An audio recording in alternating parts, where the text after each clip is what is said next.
Եվ այսպես շնորհավորում եմ, որ այս քայլին եք դիմել, խիզախ քայլա, կարող եմ ասել, որ շատ հետաքրքիր ճամփորդություն է մեզ սպասվում կրիպտո շուկայում, որովհետև իրականում ինքը ինչքան էլ դժվար է, այնքան էլ հետաքրքիր է։ Տեսեք ժողովուրդ,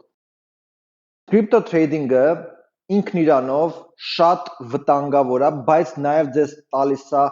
ազատություն ու մեծ պոտենցիալ փող աշխատելու։ Որն է տարբերությունը ռիսկի ու ոչ ռիսկի։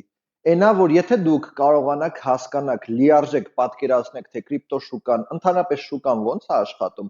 դեպի վերև է բարձրանալու, դեպի ներքև է իջնելու, այն վաղ ձեզ համար 10 անգամ ավելի հեշտ է լինելու կրիպտո թրեյդինգը, ընդհանրապես թրեյդինգը, որովհետև այն ինչը որ կոնցեպտները, որ խոսելու ենք կրիպտո թրեյդինգի վերաբերյալ, կարող եմ վստահորեն ասել, որ կարող եք աշխատել նույնիսկ Նաշդակի ինչ որ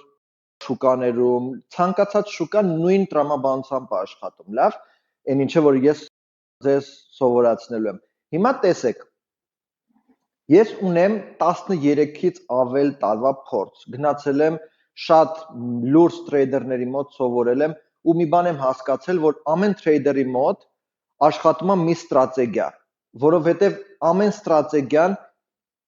իր իսկ հոգեբանությունն ունի, հա, մարդիկ կան, որ երկարաժամկետ գործարքներ են սիրում անել, որովհետև չեն սիրում անդադ վայրկյանական սկալպինգով զբաղվել, սկալպերներն էլ ներվերները չի երիքում, որ դնեն 3 ժամ մի օր սպասեն, որ գործարք փակվի։ Այսինքն կախված թե ձեր բնավորությունը ոնց է, դուք կարաք ընտրեք որ տեսակի թրեյդինգն է։ Այն ինչը որ ես ուսուցանելու եմ այստեղ, կարելի ասել եւ սկալպերներին է վերաբերվում, եւ day trader-ներին եւ swing trader-ներին, որը որ երկարաժամկետ trader-ներ են, որտեղ մենք սովորելու ենք շատ մի կարևոր ու ֆունդամենտալ բան՝ շուկան որ ուղղությամբ է գնալու, դեպի վերև թե դեպի ներքև։ Դա մեզ օգնելու է առաջարկի եւ պահանջարկի մակարդակները հասկանալով։ Լավ։ Բայց մինչ հասնել այդ մակարդակը մենք պետքա սկսենք այն ամենապրիմիտիվ տեսությունից, թե ինչա թրեյդինգը ընդհանրապես, իր սլագերը, հա, ինչ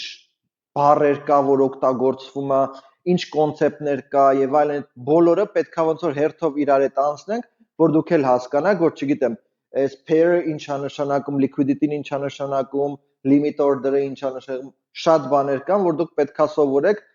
միգուցե սկզբում բարդ թվա, ասի ես ինչքան շատ բան է, բայց հավատացնում եմ, որ ժամանակի ընթացքում սովորություն է դառնալու, ինչպես որ ավտո քշելն է, հա, սկիզբը բարդ, հետո ուղղակի ինտուիցիա է դառնում, նույն լոգիկան էլ թրեյդինգի մեջ է։ Ուղղակի ձեզ խնդրում եմ մի բան, եթե որոշել եք իրոք կրիպտո տրեյդեր դառնալ, ուշադիր եղեք, լուրջ վերաբերվեք բոլոր այս դասերին, որովհետև ես ինքս շատ լուրջ եմ վերաբերվում, նույնիսկ սա անվճար դաս լինելով, շատ մեծ ծավալուն ինֆորմացիա եմ տրամադրելու դες։ Դե եկեք սկսենք։